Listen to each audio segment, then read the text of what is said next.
Niin, nyt täällä etulinjalla kulkiessani mikrofonin kanssa tapasin sattumalta tai haettiin tuolta omista toimistaan ja askareistaan Marokon kauhu, eli kuten häntä siviilioloissa kutsutaan, Juutilainen.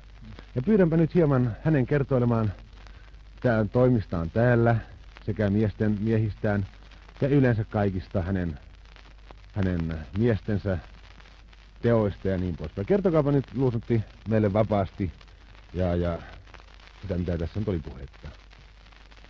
No ei tässä mitään erikoista osaa jutustaa, mutta pojat nyt ensimmäiseksi ihmettelee sitä, että milloin nämä ylimääräiset kertausharjoitukset loppuu ja milloin se sota alkaa. Toiseksi se pojat on tapellut ensimmäisestä tappelupäivästä lähtien ja minä olen niihin syntisi täysin tyytyväinen. Rautjärveläisiä mulla on suuri osa komppaniassa ja sitten jonkun verran Merikarvian poikia. Tai yhtä hyviä ne on molemmat.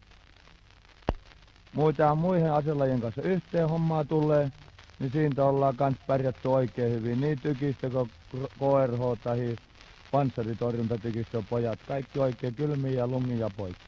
No joku tapahtuma, tuollainen erikoinen seikkailu tai vaikea tehtävä, jonka te olette suorittanut. Kertokaapa siitä. No ei meillä mitään vaikeita ollut eikä sen kummallisempia. Mutta tuossa nyt pikkusen nauratti, kun oliko se nyt 14. päivä, kun 5 hyökkäysvaunua tärettiin ja 1 pysähtyi, niin pojat meni pistimellä 3 kappaletta rassaamaan kansilukkua auki ja ryssät riippui ja piti kiinni sitä. Ja kun pojat otti pistimen kärre pois kansiluukusta, niin silloin ryssät ravutti luukkuun ja heitti käsigranaatti.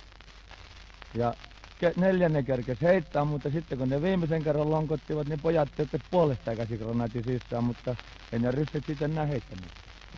Jaha. Se oli ihan tästä, sitä tästä on 500 metriä, se näkyykin tuosta mutkan takaa heti hyökkäysvaunua.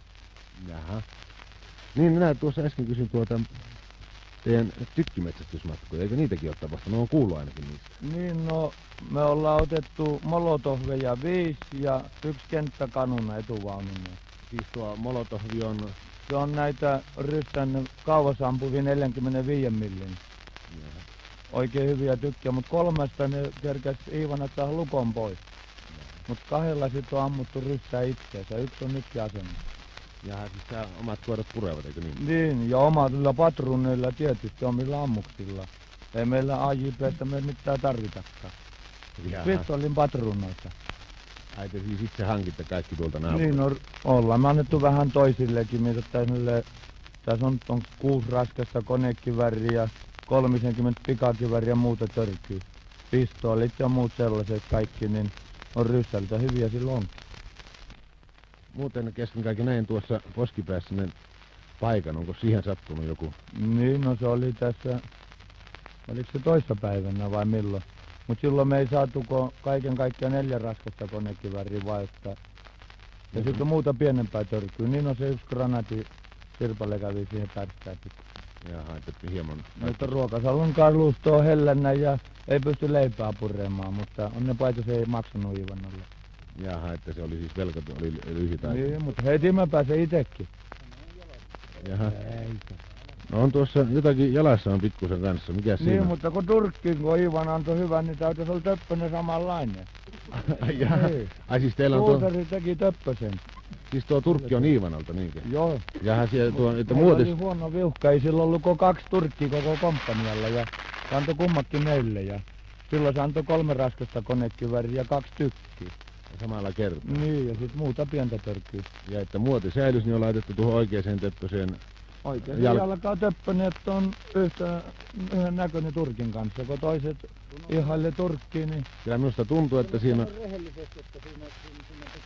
Niin, täällä eräs hänen esimiehiään niin huutaa, että kehottaa tunnustamaan, että siinä on pieni haava tuossa jalassa. Niin, no... Taitaa siinä olla 2, mutta ne on hyvin pikkaisia. Jaha, ettei ne kauaa estä. No niin. Niin, mutta eikä näistä nytkään. Mulla on kiikkustuoli tuolla teltassa, niin se pannaan mäelle vaan, ja mulla on kiikarikiväri, niin hyvin se käy. Jaha, että Luutantti istuu siis keinutuolissa mäellä ja kiikari... En minä vielä ole istunut, mutta jos kiire tulee, jotta pojille tiukka, niin Sitten nostetaan kiikkustuoli siihen mäelle. Se kiikkustuoli on nyt komentotelta. Se on teltassa ja siitä sitä ei tarvitse siirtää kuin 10 metriä, niin silloin me voin kiikkustuolissa toimia ja pojat sanoi laittaa haarukan jalalle.